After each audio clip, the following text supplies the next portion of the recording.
Good evening, everybody, and welcome to week 4 of National Safety Month 2022.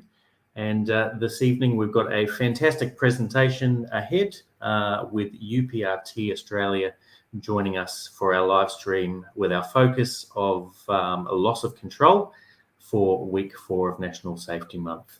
So thanks for joining us this evening.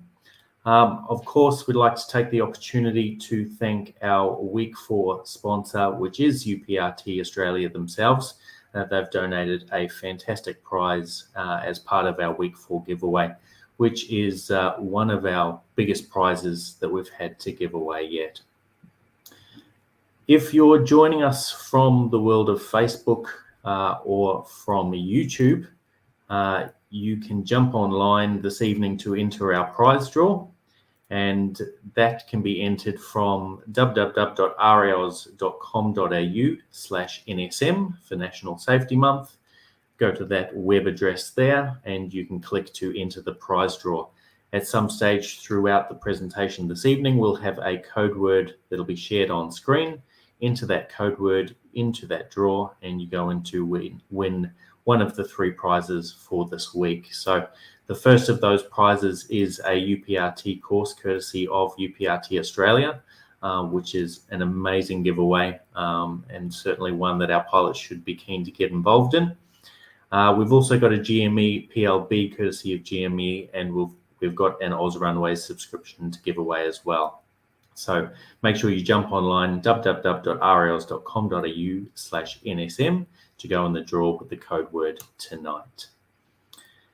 And of course, I'd like to take the opportunity to thank all of our National Safety Month sponsors throughout the month of October. We've had over $10,000 worth of giveaways, and that wouldn't be possible if it wasn't for our sponsors that are on the screen there.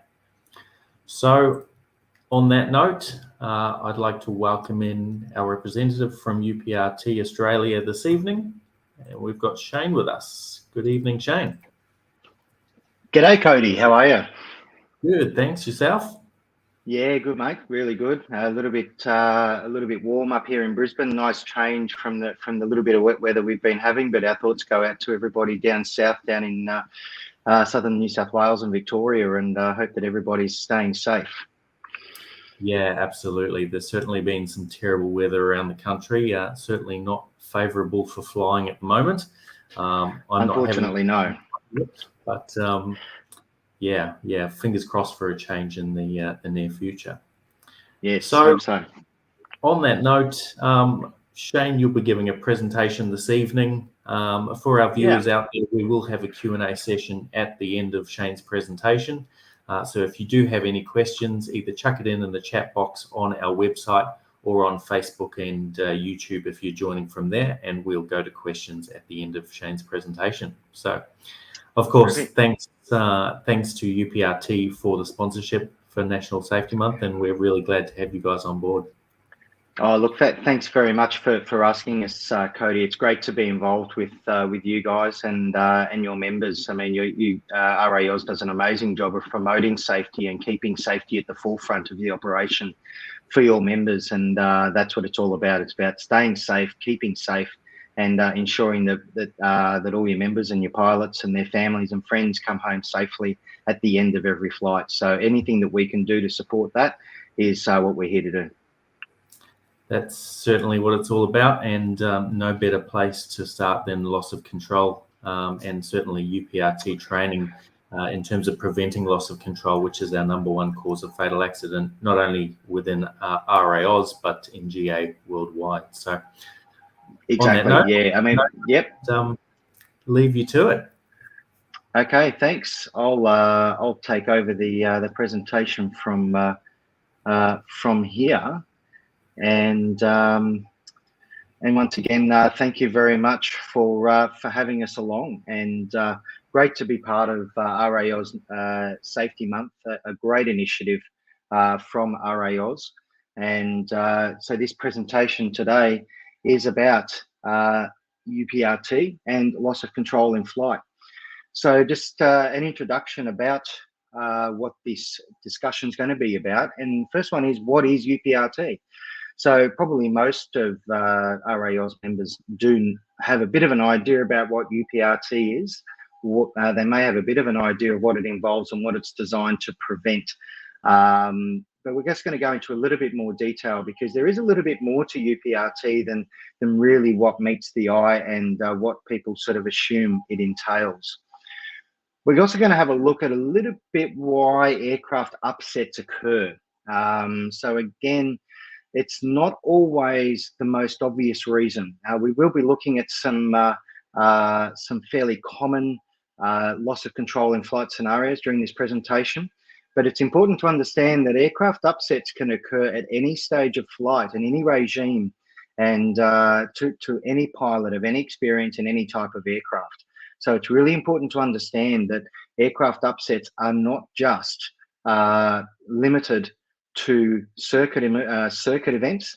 They can occur at any time, and it's not just necessarily the pilot that has actually caused the loss of control to occur. And also, we're just going to have a look at why pilots don't respond appropriately when an aircraft upset does occur. So obviously, a lot of this does come down to training, but really we're going to delve down into a little bit more of the reasons why the pilot doesn't necessarily make the response that we expect that they should, based upon the training that they have received.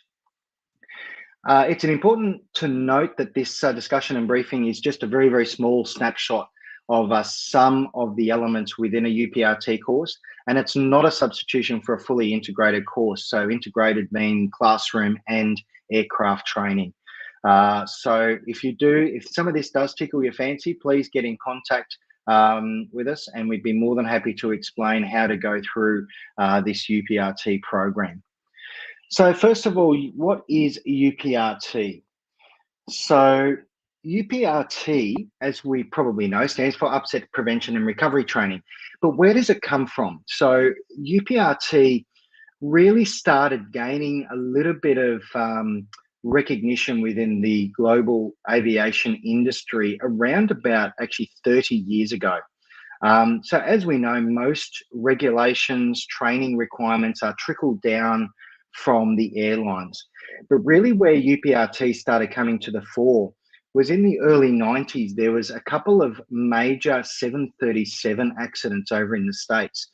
Now, some of the older members may remember some of these. Younger members, maybe not. But in 1991, there was a United Airlines 737 that crashed on approach into Colorado Springs in Colorado, and it killed everybody on board. There was also another one, a US Air 737 on approach into Pittsburgh, Pennsylvania in 1994. And it also crashed with everybody on board and killed everybody on board. And both of those were as a result of hard rudder pushovers. There was actually a design fault in the rudder system of the 737. Now, at this stage, you can probably think, well, what's UPRT got to do with this? The fact is that in 1996, there was a third incident of a hard rudder over on a 737 going into Richmond, Virginia, an east-wind 737. And it was captained by a captain by the name of Brian Bishop, and it occurred at 250 knots at 4,000 feet, and they had a hard rudder over. And he had actually just done some training in regards to aircraft upsets. He was able to understand exactly what was happening, and he was able to apply counterintuitive controls, and he got the aircraft out of the scenario by using full opposite aileron and asymmetric thrust. And he was able to land the aircraft. So at this point, the global community started going, well, pilot training actually does matter. But from 1996, for about another 13 years, really nothing sort of came of it. And it wasn't until 2009 when we had a really big spate of loss of control accidents in the airlines. And I'm sure that a lot of your members are familiar with, if not all, at least some of these, an Air France 447, which was an Airbus A330 en route from Rio de Janeiro to Paris, and it crashed, killing about 230 people. Then there was a Turkish 1951, which was on approach into Amsterdam Schiphol Airport. It stalled and killed about half the people on board. from about 1,500 feet on final. And the last one was Colgan 3407, which was a Dash 8 Q400 on approach into Buffalo, New York. And that, which is where Niagara Falls is, up North State, New York. In icing conditions, again, it stalled on approach and it crashed, killed everybody on board, plus a couple of people on the ground. So at this point, the industry went, okay, we need to do something. So they started looking at the data. And if you look at this data now, this one is from 2004 to 2013. And Boeing has just released the most updated data, which is a little bit different to this. But you can see right up in the left-hand corner, you can see that loss of control in-flight accidents kill nearly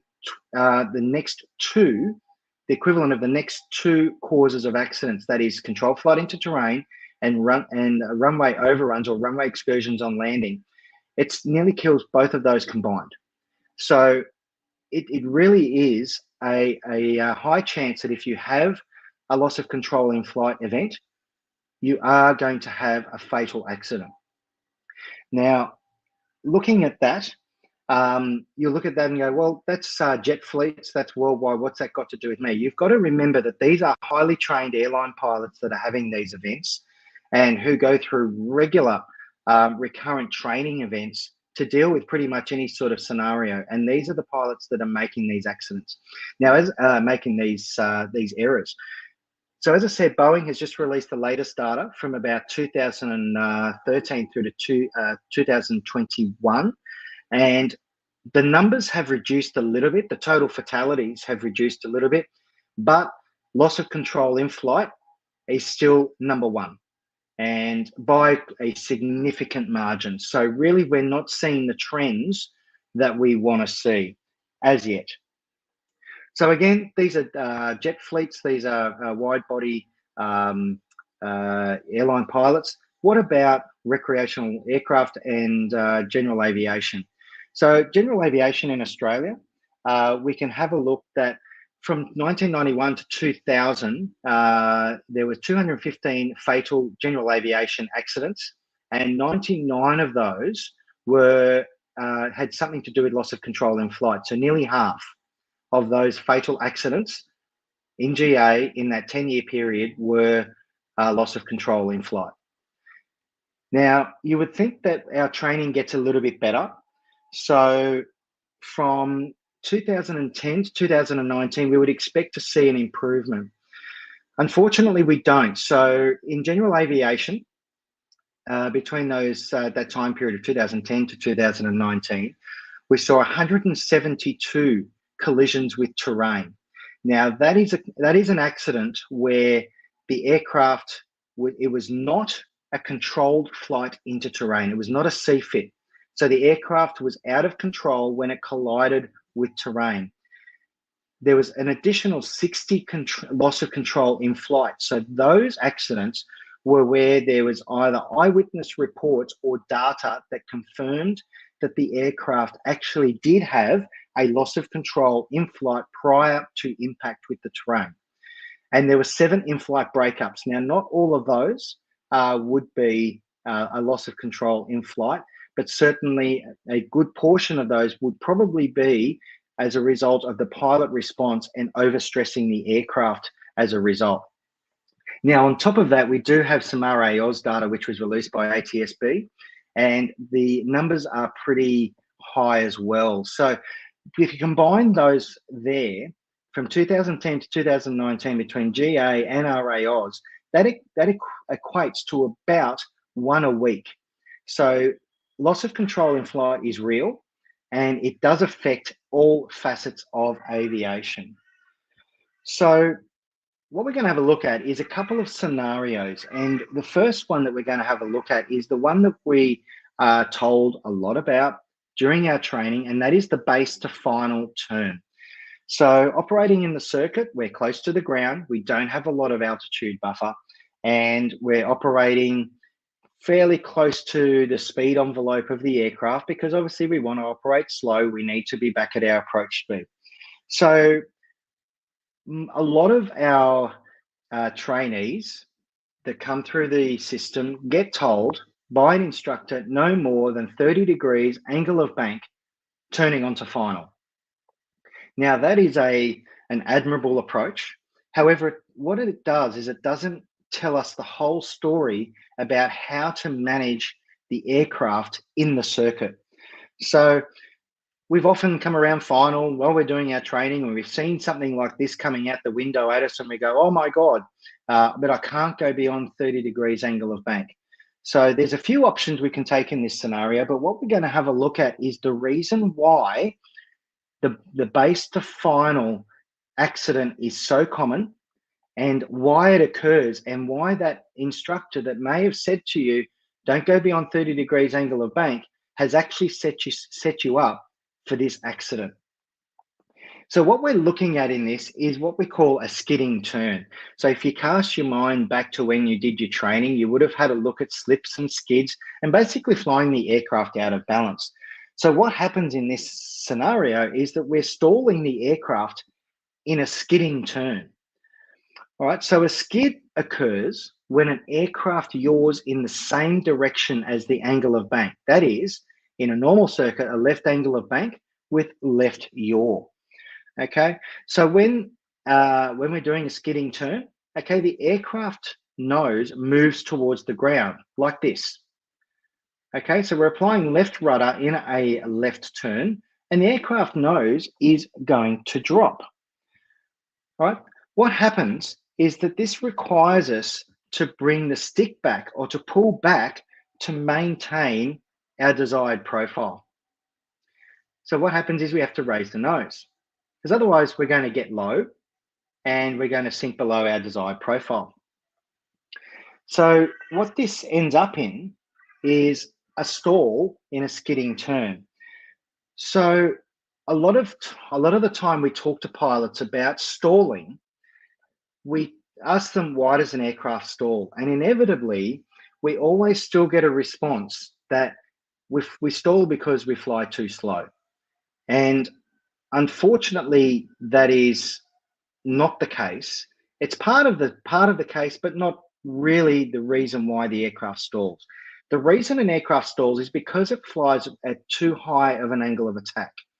Now, when we look at our airspeed indicator, obviously we've got a stall speed there, but that equates to us getting to an angle of attack in level flight where the aircraft is unable to maintain level flight, so as in it stalls. So we don't stall because we fly too slow. We stall because we're flying at too high an angle of attack, or we've pulled the stick back, okay, and approach that critical angle of attack. So if we pull the stick back, we're going to stall if we keep pulling it back far enough. Now, most pilots don't plan to actually pull the stick back and stall the aircraft. But what happens is that they get to a point where they're about to stall the aircraft and they fail to recognize the symptoms of the approaching stall. So once again, when we run our courses, we ask pilots, what are the symptoms of an approaching stall? So what are we going to see? What's the aircraft going to do? So what sort of little hints is it going to tell us before it actually stalls? We need to understand that the aircraft does talk to us. It talks in aerodynamic language, but if we understand that language, the aircraft will be able to tell us when it is about to stall. So we generally get our trainees to write up a few things that they went through when they were doing their stalling lesson. And we normally come up with a fairly good list that looks something like this. So they say, okay, you've got low airspeed. You'll have a high nose attitude. You'll get sloppy controls because we're flying at a slow speed. We'll get a stall warning horn or a stall warning light if your aircraft is fitted with a light. You'll get a little bit of airframe buffet. Well, you're flying slow, so you must have a low power setting. And obviously, you're going to have reduced cockpit noise. Now, it surprises a lot of pilots to understand that these are not symptoms of a stall. There's only 2 here in this list that are actually symptoms of a stall. And it's these 2, stall warning horn and airframe buffet. The rest of them are symptoms of slow speed flight or low speed flight, not symptoms of a stall. In fact, there are only 3 actual symptoms of an approaching stall that we will get every single time, regardless of speed, regardless of attitude, regardless of configuration. And those symptoms are these. Your stick is going to have to be back. So your stick is going to be aft of neutral. We cannot stall an aircraft in any other way. You have to be pulling the stick back. So if you're not pulling the stick back, you're not going to stall. So one of the first symptom of an approach to stall is that the stick is aft of neutral. You will get a stall warning horn or light, okay, because that's designed to activate a few degrees below the critical angle of attack, and that is regardless of airspeed. And you will get a little bit of light buffet. So not every aircraft is exactly the same. So you may get a little bit of light buffet. Some may give you a little bit of heavier buffet. Some may give you none at all. But if you see any 2 of those 3, watch out, because you are approaching a stall. Okay, so every pilot during their training has done stall training, and yet stalls are involved in nearly about two thirds of loss of control accidents. The aircraft either stalls as the loss of control, or during the recovery, the pilot stalls the aircraft. So the question is, do pilots go out to intentionally stall and lose control of their aircraft? Well, the obvious answer is no.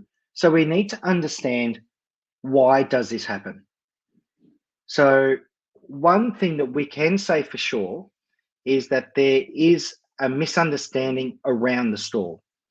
Most stalls that we do during our training is done wings level, power at idle, or a little bit of power, and we see the speed coming back towards the stall speed on the airspeed indicator, and with a high nose attitude. And that's when the instructor goes, okay, we're about to stall and we can go and recover. The problem is that this doesn't reflect the actual stall scenarios that we see during the accidents or during day-to-day operations. So even if the aircraft does stall, okay, most pilots have been deemed, or they should be deemed, competent to be able to recover from a stall. So the question is, why don't pilots recover appropriately from a stall or from an unexpected event when this happens to them? And the answer to that is startle and surprise. So this is where we start delving into the reasons why pilots make the decisions that they make at the times that they make them. So what is startle and surprise? So stress-inducing stimuli can come from a variety of sources and senses. So when we get stressed, or we get a stimulus that promotes a stress response, we get startle and we may get surprise. So in the event of a loss of control, the stress-inducing stimulus is the loss of control or the unforeseen stall, nose drop, wing drop that occurs. So the pilot obviously doesn't expect this, because if they were expecting it, they wouldn't have been there. So if they haven't expected it, all of a sudden they've now got a stressing stimuli. And that can be akin to us all of a sudden walking down the street and coming across a lion walking down the street. It's the same response, because when all of a sudden we are now under threat. Each pilot is going to respond slightly differently based on their experience and their expectations. So the more experienced pilots, particularly pilots who have a bit of aerobatic training, okay, when you're flying aerobatics, you're used to being close to the critical angle of attack, obtaining maximum lift out of the aircraft. So if an aerobatic pilot experiences this, they're probably going to have a slightly different reaction to a pilot who has never seen this or never experienced it. But when we are confronted with an unexpected situation, as in a wing drop on the base to final, our brain has two cognitive responses. So the first cognitive route is a short route, and it's a fast one. So it's a fast, automatic, non-conscious, and inflexible response from the brain. That is our startle or our stress response. It's important to understand that we cannot control that. Regardless of how much training that we've had, your stress response is your stress response.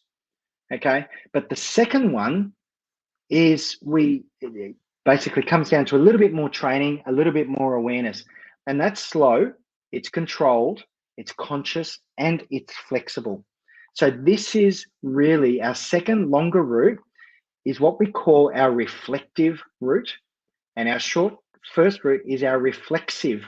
So it's a reflex response, it's our reflexive response or reflexive route. And our reflexive, we're not really going to be able to train in a short time.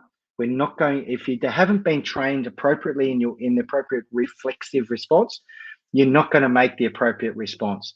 The second one, unfortunately, just takes a little bit longer. So we're just going to talk about those in a little bit more detail now, because it's important to understand, again, this is the reason why the pilots make the decisions and the responses that they make. So the reflexive, the short response, the fast one, is automatic and non-conscious. We can't do anything about it. But what happens is it does look for patterns and correlations, okay? And it does involve emotional responses. So if you're close to the ground and you have a wing drop, at the point of stall, turning base to final, because you've entered that skidding turn, you are going to have an emotional response. And that emotion, unfortunately, is not going to be good for us. It's actually fear and it's scared. So it's not going to be a good emotional response. It's going to induce further emotional, negative cognitive behaviors. But it looks for patterns and correlations. So if you haven't seen the skidding turn stall and you haven't practiced it, as in you haven't seen the pattern, you haven't seen the correlation, it doesn't know what to do. It's not flexible in its immediate reaction. All right, so your reflexive response is your reflective response. The reaction does come from instinct. So breathing is a reflexive response. So we don't think about it, it just happens. Startle is a reflexive response. And it can be learned as well. So tying shoelaces is actually a reflexive response. So if you cast your mind back to when you first started learning to tie your shoes, we couldn't do anything else. We couldn't hold a conversation. We couldn't think about what we're going to have for lunch or anything like that. All we could think about was just learning how to tie our shoelaces. But after some time, we've done it over and over and over. We're now to the point where you can tie your shoelaces and think about the way that you're going to drive to work and think about what you're going to have for lunch and think about what you're going to do this evening. So you can start to multitask on top of your reflexive system, your X system. So the reaction can come from a learned response. But repetition is required. Okay, we can't just go out, do it once and go, yes, we can do it. It's got to be rewired into our brains. Now, the C system or the reflective system, so that's our longer route. So this comes from the area of our brain called the prefrontal cortex. And this is the part of the brain that really separates us from every other animal out there.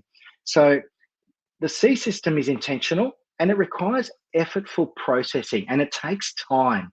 So we need to understand, in order to access that C system, to open up the memory bank and think, oh, I think I've seen this before. Now, what did I do? It takes time. Now, unfortunately, the way that our brain works is that we don't have that time. We don't have that time when the unexpected event occurs. And we'll talk a little bit more about that in a moment.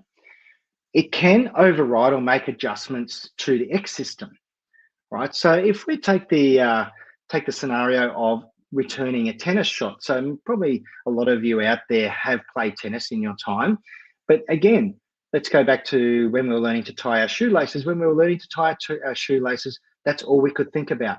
Same as when we were learning to play tennis. All we could think about was just getting that ball back over the net and in the court. That's all we could do. But after a while, we become quite proficient at just getting the ball back over the net. But then the C system, or the reflective system, can make an adjustment to that return, and we can go, oh, okay, I'm not just going to hit it back over the net. I'm now going to make it into a drop shot, or I'm going to turn it into a lob or a slice, and I'm going to put in the backhand or the forehand, or I'm going to go in for a volley. So the C system can override and make adjustments to that X system. It is more flexible and it is more rational. Okay, it does use the prefrontal cortex, the front part of our brain. Okay, so it's a really, really good system. And under times of low to optimum stress, we can use the C system for up to 5 to 7 different processes at any one time. So we can multitask. Even though, you know, my fiance says I can't multitask because I'm a bloke. But apparently, scientifically, I can. I'm just not very good at it. And we can multitask for up to 5 to 7 different processes at any one time using our C system. The problem occurs is under high stress. So under periods of high stress, this system doesn't work. So when we are confronted with a high threat or a high stress scenario, we have part of that initial stress response, that X system response. It's non-conscious, we can't control it, and we have what they call the stress response of the sympathetic nervous system. So the sympathetic nervous system, when we are confronted with an unexpected event, especially something that's really high threat or something that we find has high fear or threatening, we find with high threat or stressful, we're going to get this response. And it starts with heart rate and respiration rate will speed up, and our blood pressure will increase. Our muscles will tense. We're ready to fight or flight or run. Fat and sugar are released by our body, okay, to power our muscles in case we need to fight. So this can cause trembling. Sweating occurs. This keeps our body cool and makes us harder to grab if we're attacked. So this goes back to our primitive brain. So back when we were running away from saber-toothed tigers and all that sort of stuff, this is our part of our really long-term brain. Our pupils will dilate and makes the light more enter, so we can see the threat more clearly. Our salivation shuts down, so our mouth will feel dry, and our blood vessels open up, flooding the skin with blood, and this causes our faces and our skin to redden. So once again, this goes back, this is basically our prehistoric brain. So this is really keeping, in the old days, keeping us safe. But unfortunately, in an aircraft, when we have an unexpected event, this doesn't really work for us. So we may experience all or none of these. It depends upon the level of the threat and how long the threat persists for. So the longer the threat goes for, the more of these responses you're going to get. So this is what we call our stress response or sympathetic nervous system response. In other words, it's called flight, flight, and freeze. Okay, so when we get startled, our cognitive behaviors are going to be adversely affected by our flight, flight, or freeze response. And this includes attention. Our attention will deteriorate. Our perception will narrow. Situational awareness will be lost. Because our perception narrows, we lose awareness of what's happening around us. Our problem solving deteriorates. So does our decision-making process. And our communication becomes incoherent and disorganized. So if we're looking at those, all of those are fairly critical to flying aircraft. So the unfortunate part is that when we get the startle response, the flight, fight, or freeze response, our ability to operate the aircraft optimally is greatly reduced because of our primitive brain. We can't control that.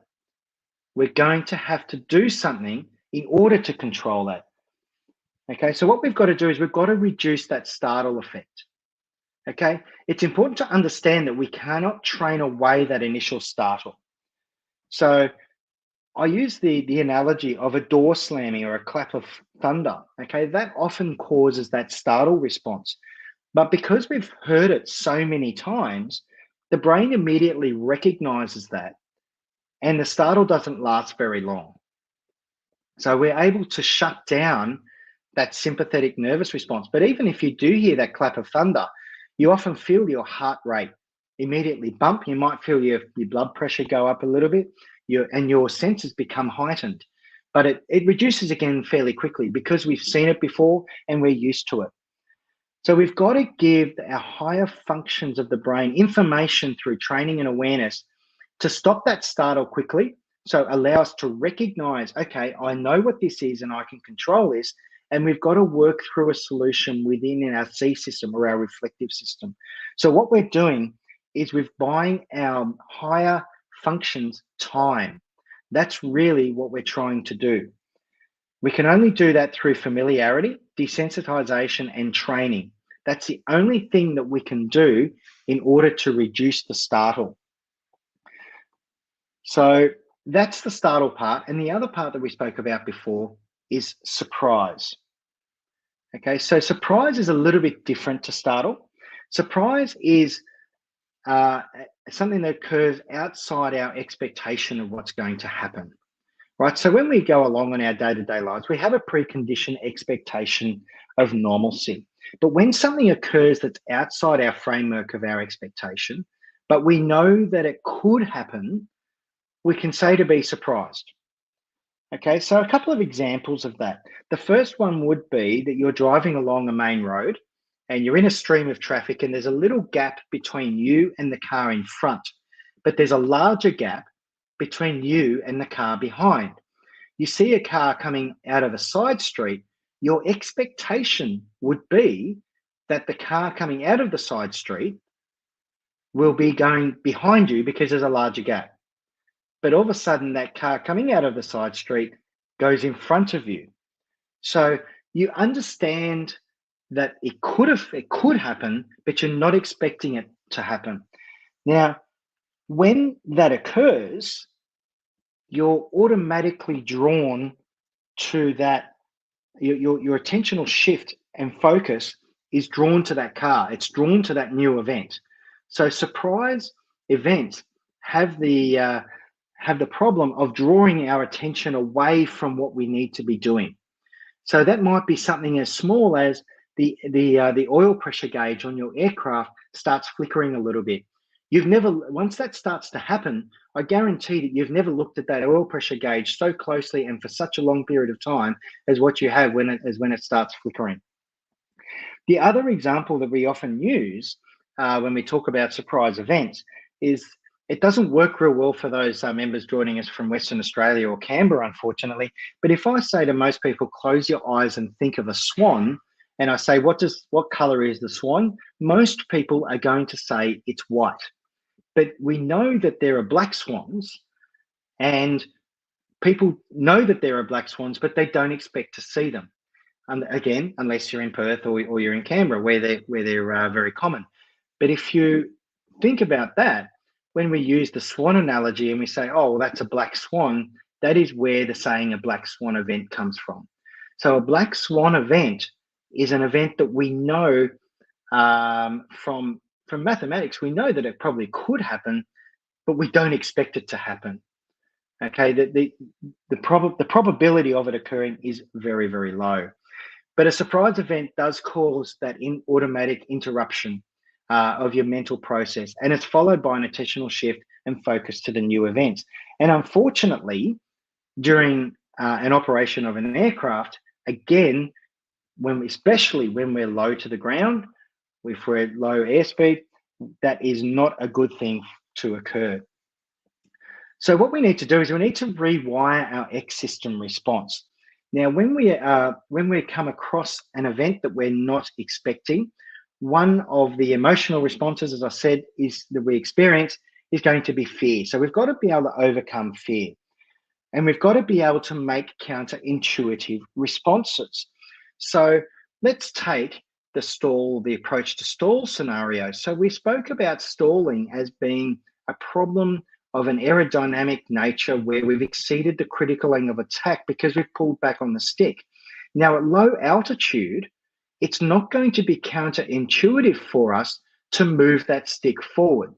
Why?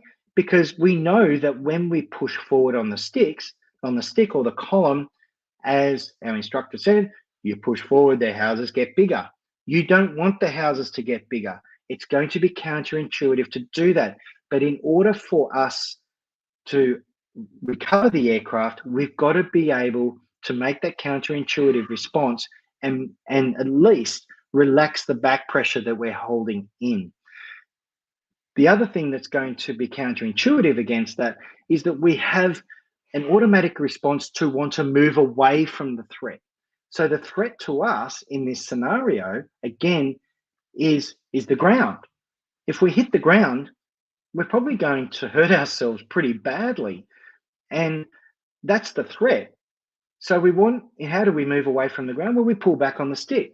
So the intuitive reaction is that you want to keep pulling back on the stick because, well, it's not intuitive to push forward because the houses are going to get bigger. And if I pull back, well, therefore, they must be going to get smaller.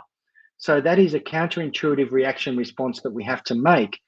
So we've got to be able to rewrite or rewire our X system response in this scenario to make that counterintuitive response and overcome the fear surrounding the potential stall or loss of control. We've also got to understand the limits of that C system that we spoke about. That it takes time to make a decision, time that we may not have. It depends upon the amount of stimuli or stimulus. If we've got multiple stimuli, so we're close to the ground, we've experienced buffeting on the aircraft, we haven't felt that before, we've now got a wing drop, the aircraft is starting to go into an auto rotation close to the ground, that's a huge amount of stimulus for our C system to try and cope with. And unfortunately, it just can't do that. The C system also has to be familiar. And for most pilots out there, an approach to stall, especially in a skidding turn, is not familiar. We're not used to it. We haven't seen it before. So the C system won't know what to do. And the other thing is that we've got adrenaline and we've got cortisol, another stress hormone, which is running through our system at this point in time. And that's causing a huge impedance to our ability to think.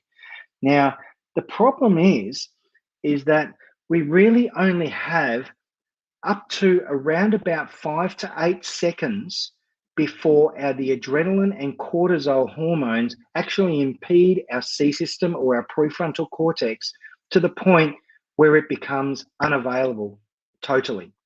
So we've got to be able to do something early to be able to control the stress, control the adrenaline, and control that X system response and understand the limitations of the C system. So that's part of the UPRT training, is about understanding where you are in that stress and understanding how you as a pilot and as a person respond to it, and how we can help you overcome the fear and understand what your body is doing and why it's doing it, in addition to making those counterintuitive responses in the aircraft. But a big part of UPRT is not just the recovery. So this is the recovery after the event has occurred. How about we actually try and prevent it from happening? So how about we try and reduce those unexpected events? Let's try and keep things on the straight and narrow as best we can. Most upsets are caused by the pilot not responding appropriately to those unexpected events. So it could be a wake turbulence encounter, it could be wind shear, it could be some other sort of meteorological phenomena, or it could be something as simple as a partial engine failure or a gauge reading non-normally. Okay, anything like that will start inducing stress and the pilot not responding appropriately. So the best defense is a good offense. Let's prevent the upset from occurring in the first place. And let's do that by having good flight discipline, following the rules, and flying the aircraft within the envelope that it's supposed to be operated in, within the speeds that it's supposed to operate in. Let's have good awareness. Have awareness of what's happening around you and what are the threats that may create a potential upset scenario, and improving your knowledge of the rules, knowledge of your aircraft, and most importantly, knowledge of yourself. So improving our non-normal management will actually help prevent an upset occurring, because it will allow us to better respond to an event. So knowing your aircraft is crucial. Knowing what speeds to fly, and knowing what your aircraft normally feels like, what it sounds like, things like that. Being able to maintain your manual handling skills, flying accurately. And this is, again, maintain manual handling skills and flight discipline go hand in hand. So if you're supposed to fly 70 knots around base, then fly 70 knots on base. Don't fly 80 or 85 knots. Aim for 70 knots. As the saying goes, aim small, miss small. Maintain your situational awareness. Understand what's going on around you, including what's going on behind you, because what's happening behind you may be your exit strategy should something occur. Avoid complacency. Complacency kills pilots, and it has killed pilots for over 100 years. And complacency, if it's not dealt with, will continue to kill pilots. You cannot be complacent when you're flying along. Anticipate threats. So obviously meteorological threats are a big one. Traffic. So if you're going into a fly-in or an aero club function, a threat is going to be that there's going to be a higher level of traffic. When we talk about threats, we also normally talk about threat and error management. So we've got to manage those threats. So how are we going to manage it? You may want to arrive with a little bit more fuel. You may want to overfly the circuit instead of just joining straight in. You may want to tune in the CTAF maybe a little bit earlier so you can get an understanding of what's going on. So if you anticipate those threats, it's going to build up your situational awareness a lot better. So you're going to be able to make those decisions. And plan contingencies as well. Always have at least a plan B. Don't ever rely on just having plan A. If you have a contingency in place, you're going to give yourself options. And remember, when you're thinking about your options when you fly, generally, if you've got fuel, you have time. If you've got time, it gives you the ability to generate more options and contingencies. So if you've got fuel, there's no need to rush. So when you're planning your contingencies, always think about what is the most appropriate based upon what's happening at the time. So when we talk about UPRT, yes, upset recovery training, but prevention is a big part of this. So you've got to be able to recover. We do that on the aircraft. We do that as part of the recoveries, the nose highs, nose lows, the approach to stalls, the spins, that sort of stuff. But really what we're talking about is prevention. Practice and strive for good habits. Seek guidance on your performance. Okay, so when you're able to go and do your reviews, your reviews with the instructor, your license reviews, seek guidance on your performance. Don't look at it as just a box ticking exercise. Seek guidance on your performance. Look to try and improve the way in which you fly. Proper planning will help a lot with being able to anticipate threats and being able to handle an event and give you options. If you've already planned out some options and some contingencies, you're already on a step up. Operate the aircraft as accurately and precisely as possible.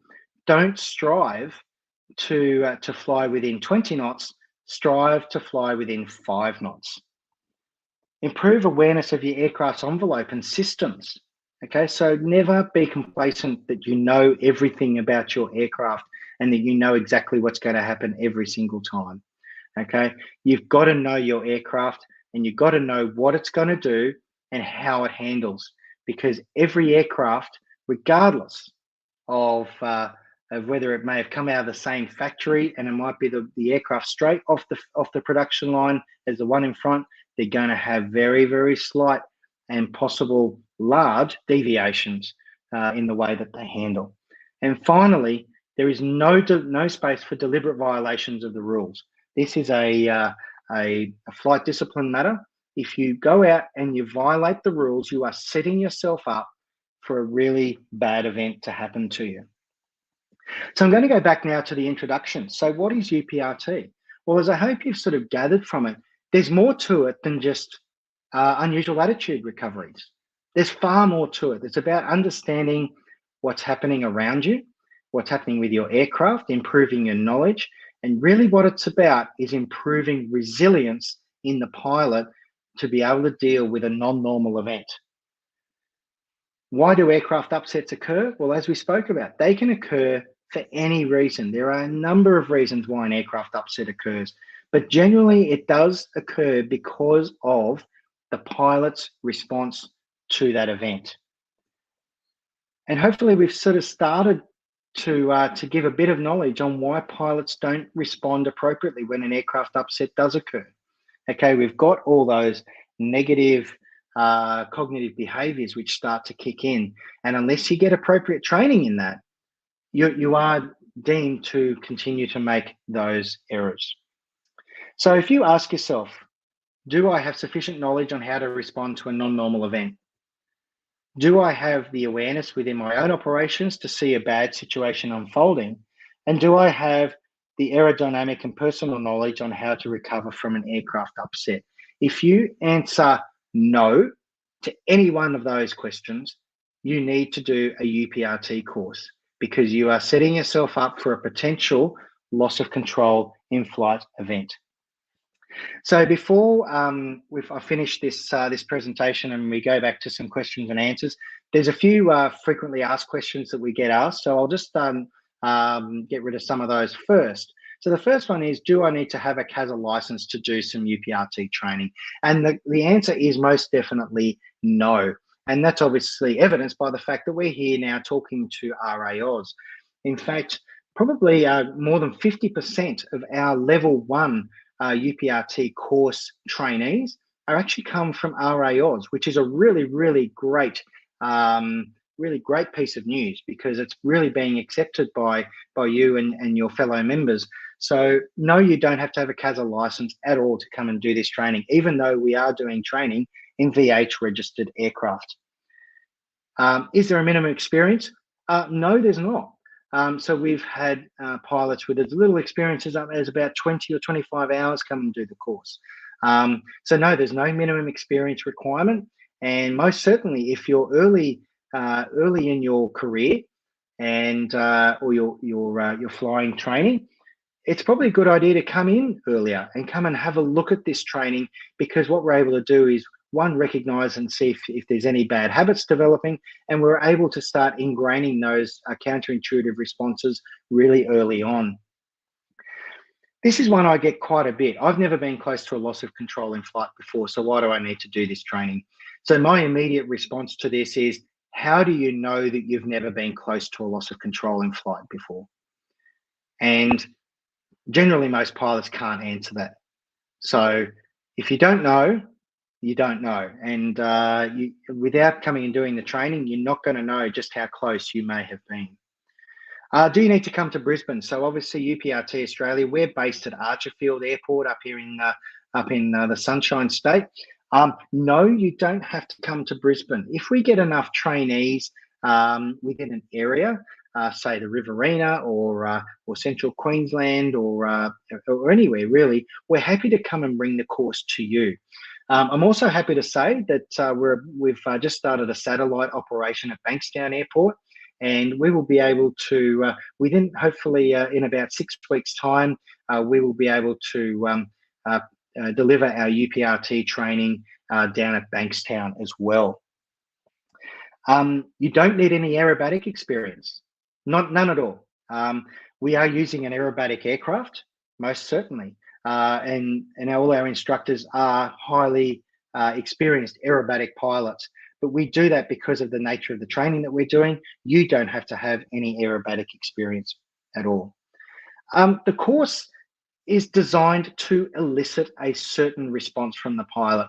So some of the things that we will do in the aircraft, you may perceive as potentially scary, but that's actually a good thing if you do, because we are training you to overcome that fear and not to be scared. So we're giving you the tools as part of the course to overcome that. And but we need to be able to elicit that so you can practice your response. The thing to be mindful of, and it comes into this next question as well, is the training dangerous? Absolutely not. So we use an aircraft that has a huge envelope available to us. It's got the largest, so we use the Extra 300L in our training, and that has the largest aircraft available of any aircraft,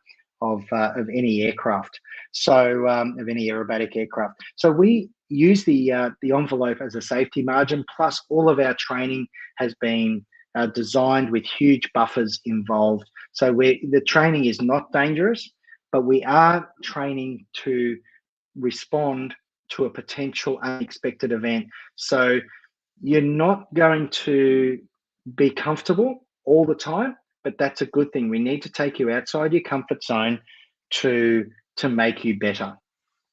So at this point, I'd like to say thank you very much. And I'll now bring Cody back in, and we can go through any questions that you may have at this point. Really fantastic presentation there, and certainly no more relevant than for our pilots as well. We do have a few questions that have been put in the comments, and if you do have one that you want to ask Shane, fire away in the comment box on our website there, or on YouTube or Facebook. The first one there from Jenny: is it true that if you remain balanced in a turn, you can't enter a spin? It is true. Yeah. So the two ingredients for a spin is that you need to have sustained stall. So the aircraft needs to be stalled, and it needs to be out of balance. So if you keep the aircraft in balance during a turn, you're not going to stall. You're not going to spin. But most importantly is, if you don't stall the aircraft, you won't spin. So if you go back to those three things that we've got: the stick aft of neutral, we've got light to medium buffet, and stall warning horn. If you recognize those approach to stall symptoms and you recover at that point, you will never ever spin the aeroplane. So if you don't stall, you will never spin. Fantastic. The next one, which was asked fairly early on, and you've likely answered already throughout your presentation, but what is the key human performance factors that lead to loss of control incidents? That's a great question, Graham. And look, that forms a really big part of what we do is we look at the human factor. What is the human factor that leads to the loss of control incident? And I sort of brushed on it a little bit. And the problem is that when we experience that threat or that scenario, we get an immediate adrenaline hit. So it goes into a little part of our brain called the amygdala. And the amygdala is part of our primitive brain that I spoke about, that prehistoric brain. And that's like, it's been akin to a barking dog, like a yapping dog. And it yaps at the postman that comes down the road, or yaps at anyone that walks past. And the problem with the amygdala is that it doesn't recognize the difference between, it basically has two areas. It goes, I can recognize this and this is good. And I've seen this before and it's not a threat. And then there's everything else. So if it's something bad, the amygdala is going to respond badly. But if it's something that's unknown, it's going to respond in exactly the same way. So when the amygdala starts to fire, you get an adrenaline hit. The adrenaline hit will then launch off that sympathetic nervous system response. But at the same time, this is a very abbreviated, it starts to hit what they call the hypothalamus, which sits just above the amygdala in the lower part of the brain. And when it hits the hypothalamus, it then launches what they call the HPA axis. The HPA axis is the hypothalamic pituitary adrenal axis, and that is part of that cortisol release. So it hits the hypothalamus, goes to the pituitary gland, goes down to the adrenal glands, which sit on top of the kidneys. They launch the cortisol. Cortisol, the first place that it goes, it's on a freeway direct back to the amygdala. And so what happens is that cortisol hits the amygdala. The amygdala goes, oh, wow, this is really bad. Then it gets to a point where the adrenaline then starts to fire off more and more and more. And after, as you probably heard me say, within about 5 to 8 seconds, we stop the ability to think, because what happens is we have what they call the A2 neuroadrenal receptors. And what that does is that actually activates with a high level of adrenaline, and it shuts down the prefrontal cortex.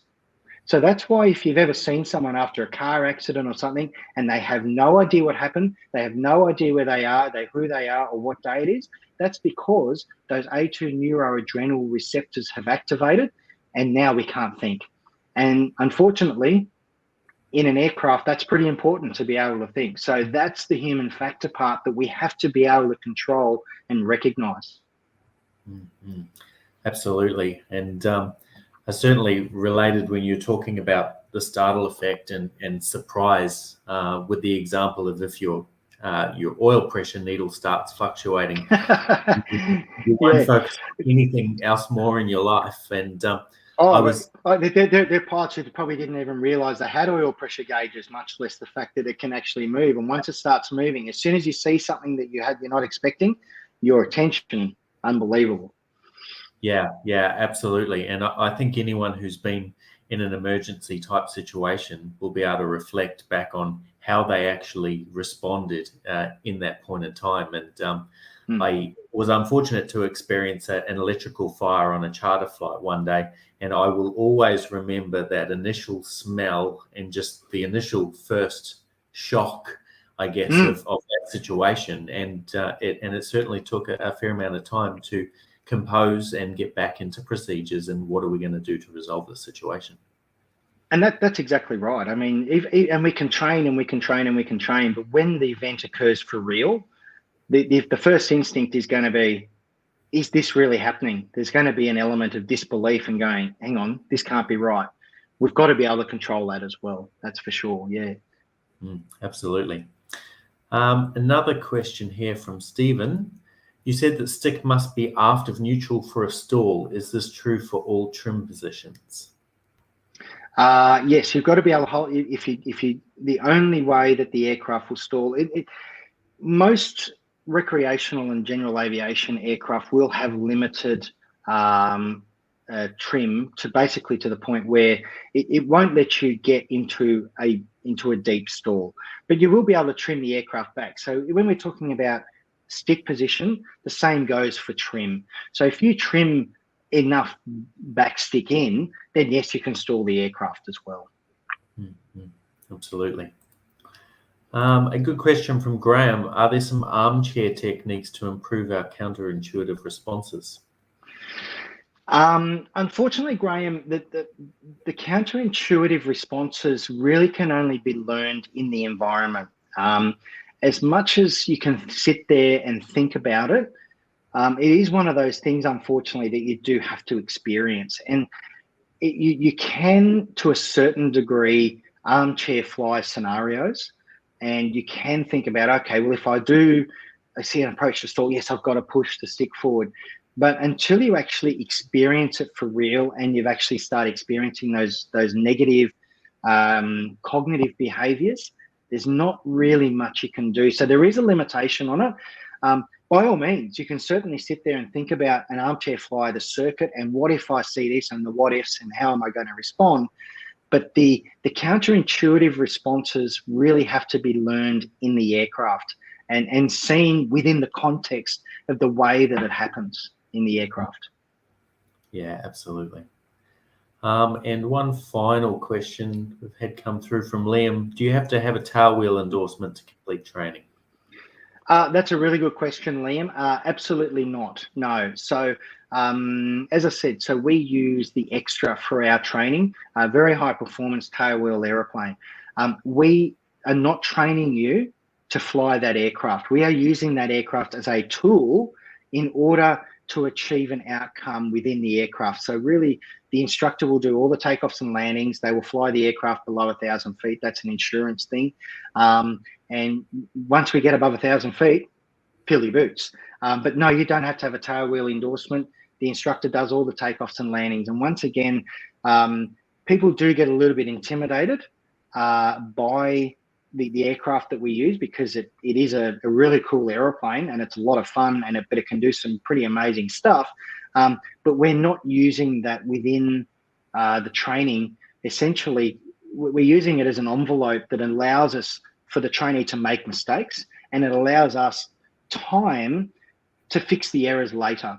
So we can let the trainee make a few errors, make a few mistakes, and we know that we can still recover the aircraft well within the envelope of what's available for us.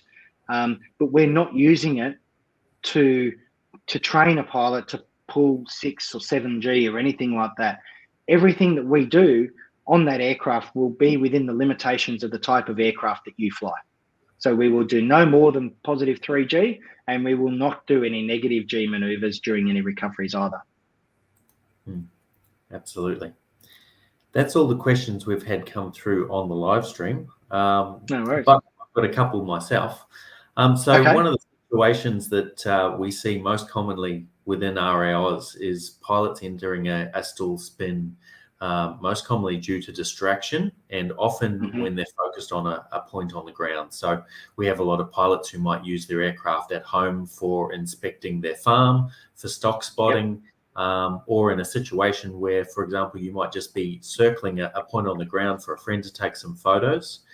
Why is it that in these situations with a head potentially out that window, do we see pilots entering a loss of control?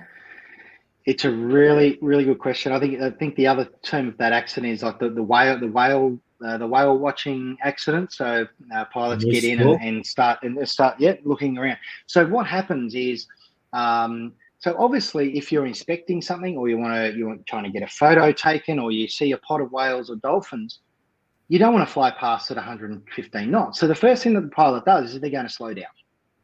So as soon as you slow down, you're reducing the envelope available of the aircraft to be able to fly within. So you're basically reducing the amount of G loading that you can put the aircraft under. Secondly, is that you start, as soon as you turn, you want to hold the nose up, or you're looking at a point. Your instinct is that you want to start pulling back. And again, it's one of these things that the pilot doesn't recognize that the pull back is the key to why the stall occurs. The pilot still keep thinking that it's speed. It's got nothing to do with speed. It's got to do with this. So the distraction and the task fixation takes the ability for the pilot to think about what's going on. Okay, where am I in time and space, energy of the aircraft? And once you start getting into a low energy scenario, your envelope comes down, and you're going to get to that stick position that then you stall the aircraft a lot sooner and a lot quicker. And if you're task fixated on something else, you've now reduced your ability to perceive and recognize where the aircraft actually is within the envelope. And then once it goes, it goes. Absolutely. And I think one thing that a number of pilots have probably done as well when they're flying around a friend's property or whatever, trying to get some photos, is also that temptation to put the aircraft out of balance to get that wing out of the way, or hold that wing out of the way for just a little bit longer. It's a little bit longer, and I can go a little bit more than I did last time, because last time it was okay. Absolutely. And that realization of deviance, or that complacency that you speak of, it unfortunately catches a lot of people out. Another point of interest, I guess, for our pilots is, you mentioned the key 3 things that we'll always see in a stall, being the stall stick position, the stall warning, and the buffet. Interestingly enough, what we see with quite a large proportion of RAL's aircraft is that they're not actually fitted with a stall warning device whatsoever. So that's instantly one of those controls that you may not have in your arsenal to warn you of that stall. And if you are using that aircraft in an environment where you're regularly flying around at 500 or 1,000 feet below normal cruise speed around a point on the ground, and you're potentially distracted, then that's a real factor. It is, and so because I said you've really only got those three, and those three, the stick after neutral, the stall warning horn, and the buffet, are valid for pretty much any type of aircraft. The only time that really, when we talk about stall stick position, is what we talk about when we get to the point that pull the stick back far enough. That's good enough for every one of your members in aircraft that you fly. It doesn't work for aircraft with flight control computers. That's a completely different world. But it's important to understand when you do have those three, and now all of a sudden one gets taken away, you've only got two left. You really need to be on top of your game. You really need to understand exactly where is that point that I can get to. And the great thing is that the LSA aircraft, recreational aircraft, they've got a fairly small C of G, so that the point at which the stick the stick gets to before it stalls is not going to change much. It's going to be very, very consistent all the time. So it's important to understand where that point is. How far can I pull that stick back? Because it will, and you can do that at 50 knots, or you can do it at 150 knots, and the aircraft is going to stall at the same point at that stick position. So because you're just going to do it at a different G loading, that's all. But it really is important for your members to understand where that is. Yeah, absolutely. That's a huge piece of knowledge that people need to be aware of in terms of their own characteristics for their own aircraft. So if somebody does end up in a developed stall spin, what kind of altitude can be lost in that maneuver? What kind of buffer might someone need to actually get out of that?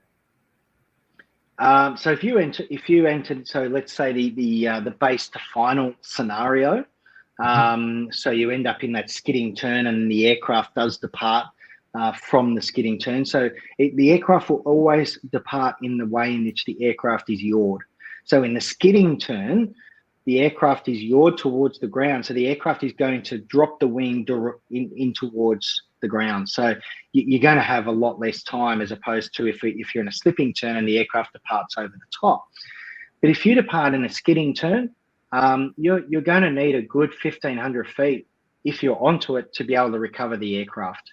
So in the circuit, you're not going to have you just do not have the altitude available to recover the aircraft. It's as simple as that. So you need to avoid it at all costs. So one of the things that the avoidance of the base to final is that if you can avoid going there. So think about, I don't want to go beyond 30 degrees angle of bank.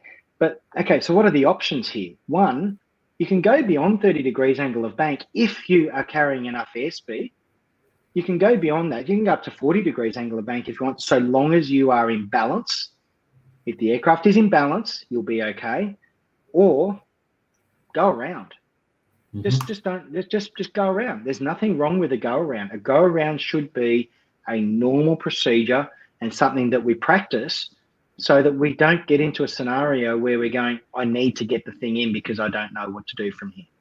So if we, again, developing those options. So let's try and fly accurately to start off with, so that we don't have to go beyond 30 degrees angle of bank. If we do have to go beyond 30 degrees angle of bank, do it safely. And if you're not sure that you can do that, go around. Absolutely. And I think there's a bit of a misconception, certainly with, some pilots who might be doing rural type operations, that, some of these events are limited to low level. And unfortunately, the reality is they're occurring at 500, 1,000, 1,500 feet. There's still not necessarily enough margin to get out of one of these situations, even if you are trained to recover, and in a lot of circumstances, our pilots are not. So. That's right. Yeah, it's exactly right. Look, the altitude is your friend in these scenarios, but the point is that the crucial letter in UPRT is P, the prevention. If we can focus on the prevention we'll be winning. We'll be kicking goals. But the real point is that even the best laid plans, the most highly trained pilot still can have an external factor occur that still creates a loss of control in flight scenario. So we still need to talk about the recovery as well. So the recovery is key. The recovery is really important. But if we try and minimize the ability or the factors that could create a loss of control in flight scenario from occurring, well, we're basically we're giving ourselves a walk-up start. Absolutely. Yeah, for sure. A couple more questions have come through while we've been talking. Yeah, sure. Are the techniques something that can be practiced in an LSA to retain competency? Yeah, great question. Look, there are elements of the training that we do that you can practice at home in your aircraft, and we provide you with a booklet post course. For us, we actually provide you with exercises that you can do at home, which stipulates minimum altitudes that you've got to be able to do to do it. But there are certainly elements that we do in our aircraft that you can do in your LSA, absolutely, to make sure that you retain that competency, you retain that knowledge, and you're able to keep thinking about those counterintuitive responses. So there are techniques, and the techniques that we teach you for the recovery are valid for pretty much any type of aeroplane, right from from a drifter through to a fast jet. You know, the aerodynamics don't change unless you're talking about supersonic, but we're not talking about that. But aerodynamics don't change. So it's the techniques that we teach you are valid for every aircraft that you could probably conceivably fly, and we certainly give you some stuff to take away and go and practice at home as well. Absolutely. And some of those key elements that we've spoken about tonight include simply understanding the stall characteristics of your aircraft, and the likes of how your aircraft will handle in slow flight, for example. Obviously, in these situations, we don't want pilots rushing out there and putting themselves in these situations. So always reach out to an instructor in the first instance. Absolutely. Cannot say that highly enough. If you're not comfortable stalling the aircraft and you're not familiar with exactly how the aircraft is going to respond, go and see your instructor and go flying with them, and do it in a controlled environment with lots of altitude beneath you, and don't go out and start looking at wing drop stalls in the first instance. Let's work it up. And if you're going to start looking at wing drop stalls, the aircraft is going to depart, and you need to understand that we are sort of starting to get into the realms now of aerobatic aircraft. So you need to start thinking about, okay, I need to go and do this in an aircraft that's capable of doing this properly. Absolutely. Another question from Neil. Do you think angle of attack indicators should become standard instrumentation in all aircraft? That's been an ongoing question and debate within the industry, I think, for about the last, I don't know, it's probably been going for about the last 100 years. Should they become standard? There's a lot of arguments to and for. I'm actually on the fence. There's a lot of arguments that it will enhance safety, but again, it's one of those things, well, unless the pilot knows what it's actually telling them, then the instrumentation's no good. So I think in the first instance, improving the pilot's knowledge and improving the training and awareness around what angle of attack actually does for you, that's probably more key than actually putting an instrument in. But there are certainly aircraft out there that do have AOA indicators, but how they actually work in practice for those particular aircraft, I think, is still up for debate. But there's definitely arguments for and against. We certainly have been known to have the same argument for and against the fitment of stall warning devices within the office and beyond as well.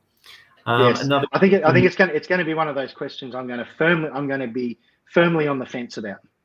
Yeah, absolutely. Yeah. Final question, I think, from Stan: is there anywhere in South Australia that he could do UPRT?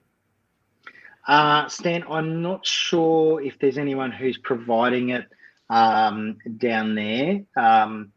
There's a couple of places in Victoria that do it. Yeah, look, certainly if you are interested in doing some UPRT training, it's a very it's important training. It's vitally important training, and I wouldn't be sitting here talking about it unless I believed in it.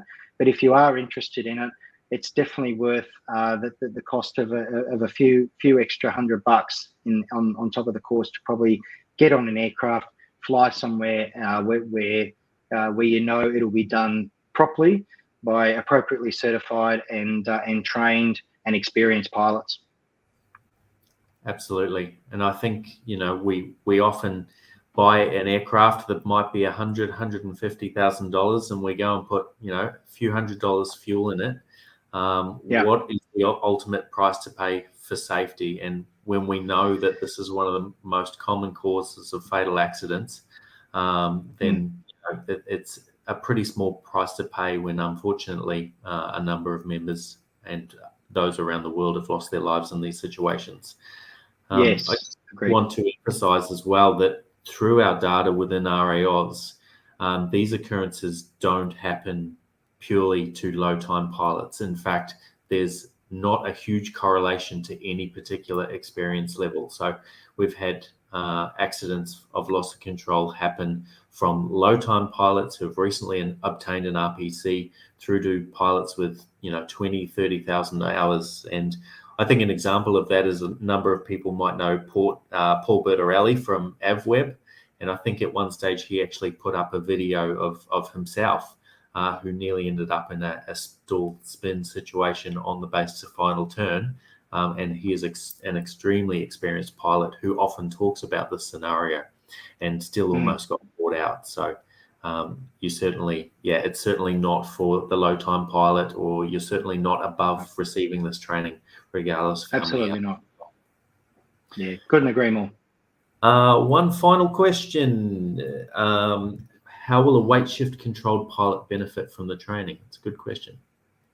It's a good question. Look, probably, Martin, there are going to be certain elements that are not going to be totally relevant to a weight shift controlled pilot. But what we do find, though, is that the training that we give and we provide in that response to the startle and surprise, so the psychological training, and I will emphasize this as well, we haven't just gone out and made this stuff up. So when we went out and we started designing our courses, we actually went out and we spoke to aviation psychologists and counselors and human factor specialists all around the world. And we said, and we tried to drill down as to why this was happening. But one of the things I will say is that, and it actually took me by surprise, the more that I did this training and started presenting this training, is that we could actually see the benefits of the psychological training basically to any sort of unexpected event or any sort of event on the aircraft.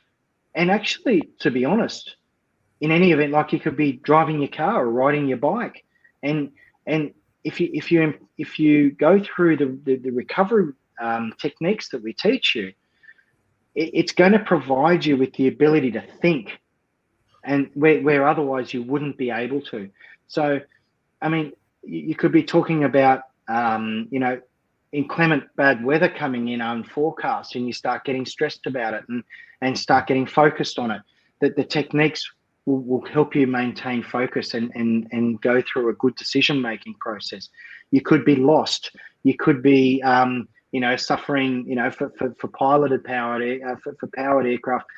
Again, you could be starting to experience a fuel leak or a rough running engine or a partial engine failure or reducing oil pressure.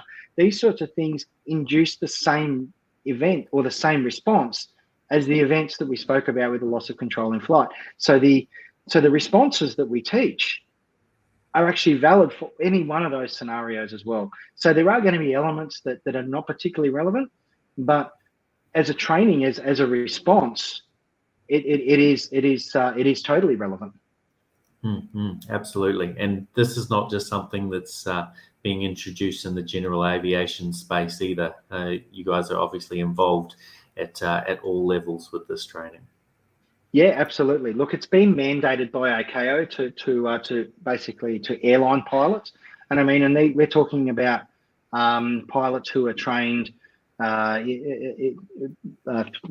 times a year in simulators and rigorous recurrent training programs, tens of thousands of hours of experience. But these pilots are making the same mistakes. So why are they immune and recreational pilots aren't? The fact is that they're not, right? So it's been mandated for large jet transport category aircraft and their operators. The aviation community is moving into this space. They know that this is a big problem because for years we've seen the same types of accidents occurring year after year after year after year, and so they understand. But we're still at the first part of the learning about how to train this, and it's going to develop, and it's going to keep developing and evolving and maturing over the next decade or more. And personally, I'm really excited to be part of this new part of training because there's a lot of the knowledge and the aerodynamics involved in it, and there's a lot of the human factor as well. And it's the point where this really comes and gels in together beautifully. Yeah, absolutely. Hugely beneficial. I just want to close out with one final point that I picked up from your presentation, and that was the writing that you had in red, which was that violations are not acceptable. Yes. And certainly from our perspective, again, unfortunately, we see it time and time again. The rules aren't there to, ruin your Sunday fun. They are there for a reason, and those rules do save lives. And unfortunately, we see pilots who think they can get away with flying at low level, flying beyond the envelope, flying when they're not current or don't have a current BFR. All of those things are there to protect lives. And unfortunately, people get away with it a couple of times. They become complacent, that normalization of deviance. Well, I got away with it last time, I'll get away with it again. And just one thing out of the norm changes and it can catch you out. So I wanted to raise that as a very valid point as well. Yeah, it cannot be stressed enough. I mean, as you say, the rules are not there to hinder fun. They're there because people have died doing what you're trying to do. So that's why we say, don't do it. Simple as that. And if you start pushing your aircraft outside of the envelope of where it's supposed to be or where it's been tested or where you've flown it before, and you're in test pilot world now. You don't know what your aircraft is going to do, what it's capable of, or how it's going to recover. So just don't go there. Just don't do it. No, absolutely. Can't support that enough from the RAL safety team. Yeah. So where can people find you, Shane, if they're inspired and interested? Well, there it is right there on the screen. So our website is www.uprt.com.au.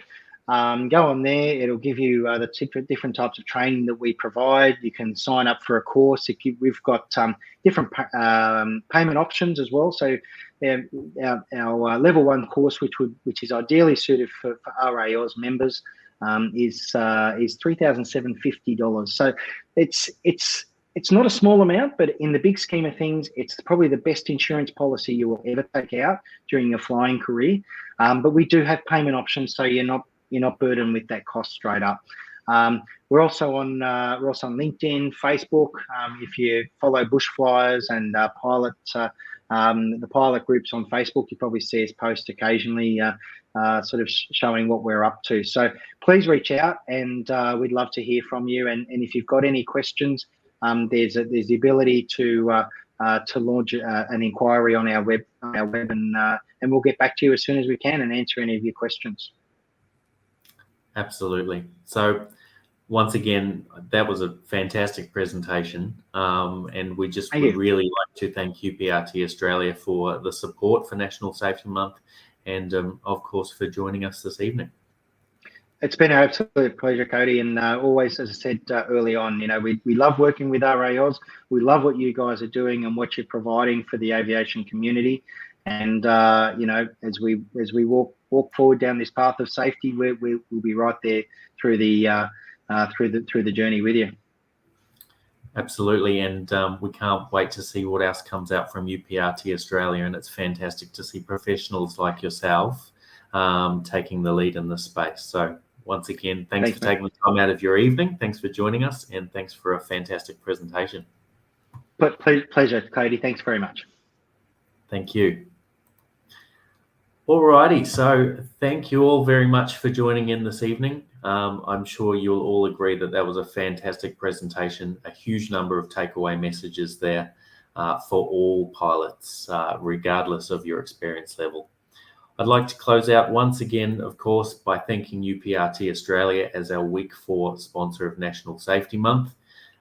Without our sponsors like UPRT Australia, we couldn't give away the prizes that we've got available for National Safety Month.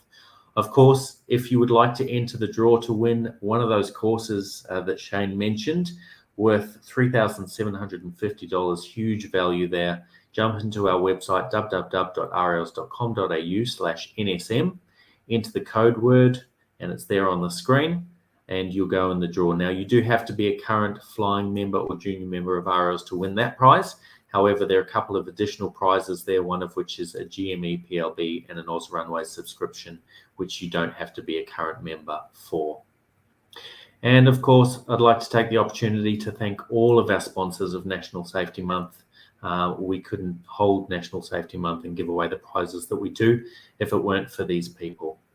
So I'd just like to finalize this evening by playing the trailer for our upcoming Loss of Control series, and you'll see some familiar faces from UPRT Australia and other professionals in that series that we've put together to raise awareness of some of the situations and contributing factors that we're seeing for loss of control.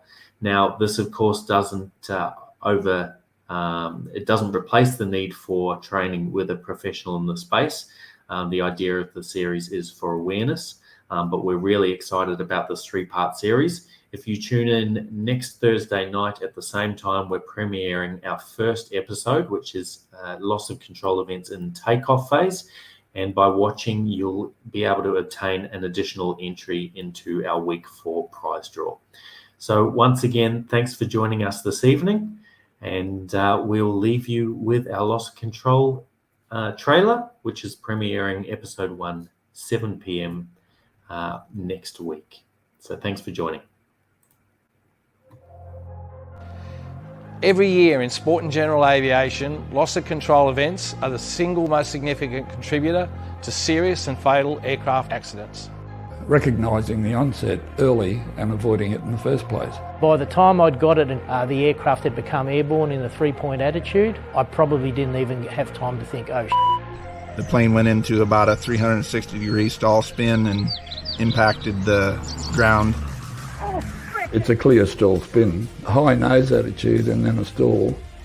As we start to lose visual reference to the natural horizon, we start to lose our situational awareness as to what the aircraft is doing. In this 3-part series, we explore the critical phases of flight where loss of control occurred.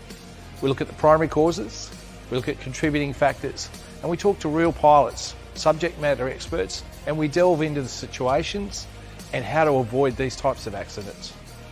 We've used too much rudder to keep the aircraft in balance on a full power climb, for example.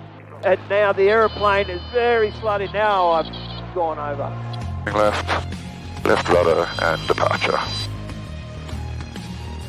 And we've got your visual again. We'll catch the right turn just to track away from the houses, mate. If we can save just one life, it will be worth making this series. 1, 2, 3. We've just lost over 10 knots. If we're only 200 feet, look what we lost. Yeah. We're in the ground already. That's right. We hope that this series will help create a safer flight environment for our pilots.